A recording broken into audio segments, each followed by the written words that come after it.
जय हिंद, नमस्कार। I hope कि आप सब अच्छे होंगे। आज का हमारा टॉपिक है प्रमुख आंदोलन का। इससे पहले हमने कुछ आंदोलन इससे अगली वीडियो में देख लिए थे। अब हम जानेंगे उससे बाद के आंदोलन को। 1920 तक के आंदोलन को हमने कवर किया था पहली वीडियो में। आज हम जानेंगे 1922 का अधिवेशन और उससे आगे के। तो चलिए शुरू करते हैं। 1922 का अधिवेशन ये कहाँ हुआ था? गया। गया कहाँ पर है? बिहार में। अब बात करते हैं इसके अध्यक्ष कौन थे। तो इसके अध्यक्ष थे चित्तरंजन दास। और इसमें क्या हुआ था? इसमें असहयोग की समाप्ति का प्रस्ताव लाया गया था 1922 के अधिवेशन में। आगे बात करते हैं हम 1923 के अधिवेशन की। तो ये कहाँ हुआ था? तो ये हुआ था दिल्ली में। और इसके अध्यक्ष कौन थे? तो इसके अध्यक्ष थे मौलाना अब्दुल कलाम। और ये मौलाना अब्दुल कलाम जो थे, जितने भी अध्यक्ष हुए थे सब अधिवेशन के, उनमें सबसे युवा व्यक्ति थे। ये 35 वर्ष की अवस्था में ही इन्होंने अधिवेशन में भाग लिया था और सबसे ज्यादा बार भाग लिया था, 7 बार। आगे बात करते हैं अगले अगले अधिवेशन की। 1924 का अधिवेशन ये कहाँ हुआ था? ये हुआ था बेलगांव में। और इसके अध्यक्ष कौन थे? तो इसके अध्यक्ष थे गांधी जी।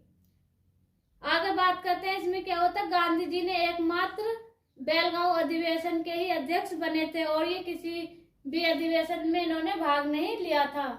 आगे बात करते हैं अगले अधिवेशन की। 1905 का अधिवेशन ये कहाँ हुआ था? तो ये हुआ था कानपुर में।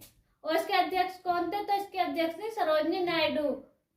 सरोजनी नायडू भारत की एकमात्र ऐसी महिला अध्यक्ष थी जो कांग्रेस की प्रथम अध्यक्ष थी। आगे बात करते हैं यहीं पर 1927 का अधिवेशन। तो ये कहाँ पर हुआ था? तो ये हुआ था मद्रास में। और इसके अध्यक्ष कौन थे? इसके अध्यक्ष थे M.A. अंसारी। और इसमें क्या हुआ था? तो ये साइमन कमीशन चीन, ईरान में, मेसोपोटामिया व इराक में हुआ था। आगे बात करते हैं अगले अधिवेशन की। तो 1929 का अधिवेशन ये कहाँ हुआ था? तो ये हुआ था लाहौर में। उसके अध्यक्ष कौन थे? पंडित जवाहरलाल नेहरू। और इसमें क्या हुआ था? तो इसमें क्या क्या हुआ था इस अधिवेशन में?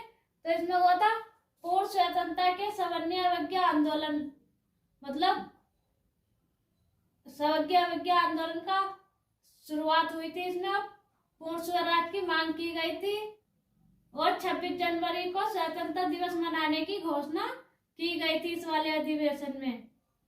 और उम्मीद है कि आपको समझ में आया होगा। और आगे देखते हैं। आगे बात करते हैं 1931 के अधिवेशन की। ये कहाँ हुआ था? तो ये हुआ था कराची में। और इसके अध्यक्ष कौन थे? तो इसके अध्यक्ष थे वल्लभ भाई पटेल। और इसमें क्या हुआ था? मौलिक अधिकारों को राष्ट्रीय आर्थिक कार्यक्रम का संकल्प किया गया था। और गांधी इरविन समझौता भी 1931 में हुआ था, जिसमें गांधी जी ने कांग्रेस की तरफ से दूसरे गोलमेज सम्मेलन में भाग लिया था। कुल यहाँ पर हम समझेंगे कि कुल गोलमेज सम्मेलन कितने हुए थे? तो 3 हुए थे। और जिसमें से गांधी जी ने सिर्फ एक में ही भाग लिया था, 1931 वाले गोलमेज सम्मेलन में। और यहाँ पर फिर से पूछ लिया जाता है परीक्षाओं में कि तीनों गोलमेज सम्मेलन में किसने भाग लिया था? तो वो लिया था डॉक्टर भीमराव अम्बेडकर ने। वो ही ऐसे व्यक्ति थे जिन्होंने तीनों गोलमेज सम्मेलन में भाग लिया था। और यहीं पर हुआ था पूना पैक्ट समझौता गांधी जी के बीच और डॉक्टर भीमराव के बीच। और पूछ लिया जाता है यह समझौता हुआ कहाँ था? तो यह हुआ था यरवदा जेल में, जिसे हमने पूना पैक्ट के नाम से जानते हैं। आगे बात कर लेते हैं हम 1933 के अधिवेशन की। तो ये कहाँ हुआ था? ये हुआ था कोलकाता में। और इसके अध्यक्ष कौन थे? तो इसके अध्यक्ष थे नेली सेन गुप्ता। आगे बात करते हैं 1937 का अधिवेशन की। तो ये कहाँ हुआ था? तो यह हुआ था फैजपुर अधिवेशन में। इसके अध्यक्ष कौन थे? तो इसके अध्यक्ष थे पंडित जवाहरलाल नेहरू। और यहाँ से प्रश्न बनेगा कि वह कौन सा अधिवेशन था जो गांव में हुआ था? तो 1937 का जो अधिवेशन था फैजपुर अधिवेशन, यह किसी गांव में होने वाला प्रथम अधिवेशन था। वो पूछ लिया जाता है कि प्रश्न ऐसा ही पूछ लिया जाता है कि 1937 का अधिवेशन कहाँ हुआ था, तो ये हुआ था फैजपुर गांव में। आगे बात करते हैं 1938 के अधिवेशन की। तो ये कहाँ हुआ था, तो ये हुआ था हरिपुरा में, जिसे हरिपुरा अधिवेशन के नाम से जानते हैं। आगे बात कर लेते हैं इसके अध्यक्ष कौन थे, तो इसके अध्यक्ष सुभाष चंद्र बोस। यहीं पर देखते हैं 1939 का अधिवेशन, तो ये कहाँ हुआ था, तो ये हुआ था त्रिपुरा में। और इसके अध्यक्ष कौन थे, तो इसके अध्यक्ष सुभाष चंद्र बोस। और बाद में बने थे डॉक्टर राजेंद्र प्रसाद। इस अध्यक्ष के इस अधिवेशन के 2 अध्यक्ष हुए थे।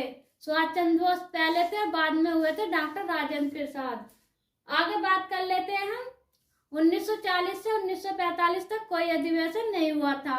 1940 से 1945 तक कांग्रेस के अध्यक्ष के रूप में मौलाना अब्दुल कलाम ही रहे थे। आगे बात कर लेते हैं अब्दुल कलाम आजाद ने 1940 में रामगढ़ अधिवेशन के अध्यक्ष थे। यहीं पर बात करते हैं पहली बार 29 अगस्त 1915 को रास बिहारी बोस ने अफगानिस्तान में आजाद हिंद फौज की स्थापना की थी। और देख लेते हैं कि आजाद हिंद फौज ने 1844 को कोहिमा व इम्फाल में पहली बार कर्नल शौकत ने भाग लिया था। अब बात कर लेते हैं कि कोहिमा किसकी राजधानी है, तो नागालैंड की, और इम्फाल मिजोरम की। उम्मीद है कि आपको समझ में आया होगा। यहीं पर हम बात करते हैं कि 21 अक्टूबर 1943 को सिंगापुर में सुभाष चंद्र बोस ने स्वतंत्र भारत की अस्थायी सरकार बनाई थी। आगे देखते हैं आजाद हिंद फौज के 2 मुख्य ब्रिगेड थे। कौन थे, सुभाष चंद्र बोस और झांसी की रानी लक्ष्मी स्वामीनाथन। आगे बात करते हैं 31 मई 1939 को ब्लॉक व फॉरवर्ड की स्थापना की थी सुभाष चंद्र बोस ने। आगे बात करते हैं 18 अगस्त 1945 को ताइक हवाई अड्डे में सुभाष चंद्र बोस की हवाई दुर्घटना में मौत हो गई थी। आगे बात करते हैं अगले अधिवेशन की 1948 का अधिवेशन। यह कहाँ हुआ था, तो यह हुआ था जयपुर में। और इसके अध्यक्ष कौन थे, तो इसके अध्यक्ष थे पट्टाभी सीतारमैया। और आजादी के बाद का यह पहला अधिवेशन था।